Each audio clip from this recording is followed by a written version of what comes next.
My name is Khamisi, and I grew up in the village of Ukwasa, nestled along the banks of the great river. It was a peaceful place, where the sun rose high above the dry plains and the river gave life to the crops. The villagers lived in harmony with the land, offering prayers and respect to the spirits that watched over us. But one year, everything changed. I remember it well. The year the rains didn't come. The sky grew ever darker with clouds that threatened but never delivered. The crops withered under the intense heat, and the people of Ukwasa started to worry. At first it was just whispers, but as the drought stretched on for months, panic set in. The elders gathered in secret meetings, their faces heavy with concern. It was during one of these meetings that we first heard of Impundulu, the lightning bird. The elders spoke of her with awe and fear. She was a powerful spirit, they said, who controlled the storms and could bring the rains when the land was dry.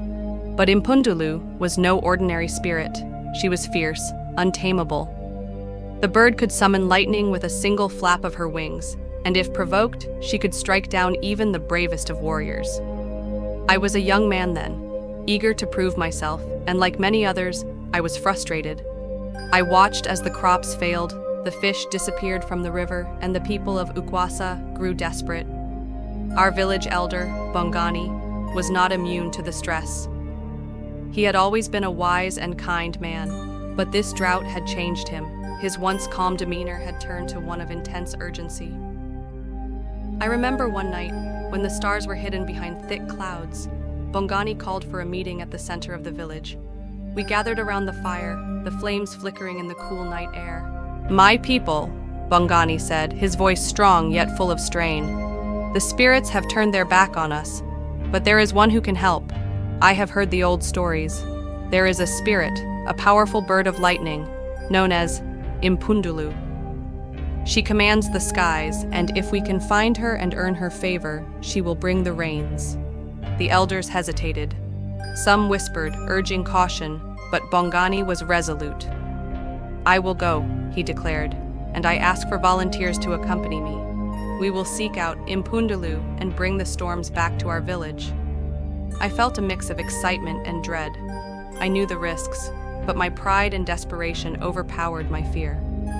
So, along with Tafari, Zola, and Nandi, I joined Bongani on the journey. We packed only what we needed: honey, dried fish, and a bundle of herbs to show our respect to the spirits. Our hearts were full of hope, and our steps were light as we set off into the wilderness. We traveled for days, crossing rivers, trekking through thick forests, and climbing steep hills. Each step felt like it was leading us further away from the world we knew. The land grew strange and silent as we entered the hills where Impundulu was said to dwell. The air was thick with tension, as if the very earth was holding its breath. And then we saw her. It was a moment I will never forget. We were resting by a cliff, the sun sinking low in the sky, when a shadow fell across us. I looked up and saw a great bird larger than any I had ever seen soaring above us. Her wings were like the storm clouds, dark and full of power. Her eyes glowed with an otherworldly light, and with every beat of her wings the wind grew fiercer. Lightning danced in the distance, and thunder rumbled through the sky. The great bird circled above, and we stood frozen, caught between awe and fear. Bongani stepped forward, raising his hands in a gesture of respect. "Impundulu!" he called, his voice shaking but firm. "Great spirit of the storm, we come in peace. We seek your favor. Please, bring the rains to our village." For a long moment, there was silence. The bird hovered above, her wings creating a soft, ominous sound as they cut through the air. Then her voice came, a voice that seemed to echo from the sky itself, deep and resonant. "You seek to control the skies?" Impundulu asked, her voice like the rumble of thunder. "You come to me for help, but are you ready to pay the price?" Bongani's pride got the better of him. "We are ready," he said boldly. "We will offer you whatever you desire. Just give us the rains we need to save our village." The bird's eyes glowed brighter, and in that instant I felt a chill run through me. I had heard the stories of how Impundulu had once granted her favor to those who showed respect, but had destroyed those who sought to command her. I wanted to warn Bongani, but the words stuck in my throat. Impondulu flapped her mighty wings, and suddenly, the wind picked up. The clouds above darkened, swirling into a powerful storm. Lightning flashed across the sky, striking the ground near us. The air crackled with energy. It was both exhilarating and terrifying. I could feel the power of the bird, the raw force of the storm, and it made me question whether we were truly prepared for what we had set in motion. "Leave now," Impundulu warned, "or you will face the full force of the storm." But Bongani, driven by desperation, did not retreat. "We will not leave without the reins," he shouted. The moment he spoke, a bolt of lightning struck him, and he fell to the ground with a scream. The air was thick with the smell of burning. Tafari rushed to his side, but it was too late. Bongani was dead, his body blackened by the lightning's fury. The storm intensified.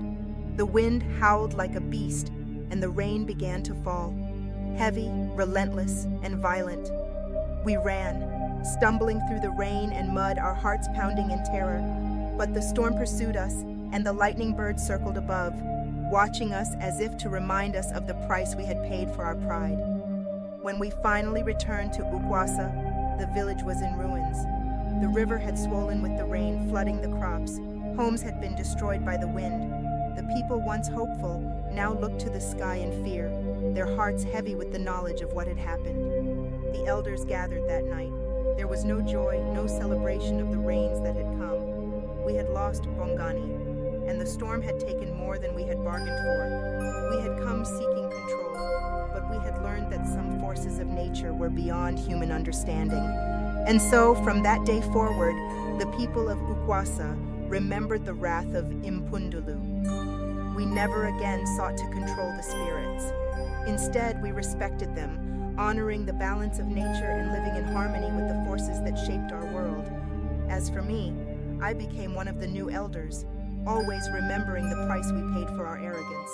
The storm had taught us a lesson we would never forget, that no matter how desperate we may be, the sky is not ours to command.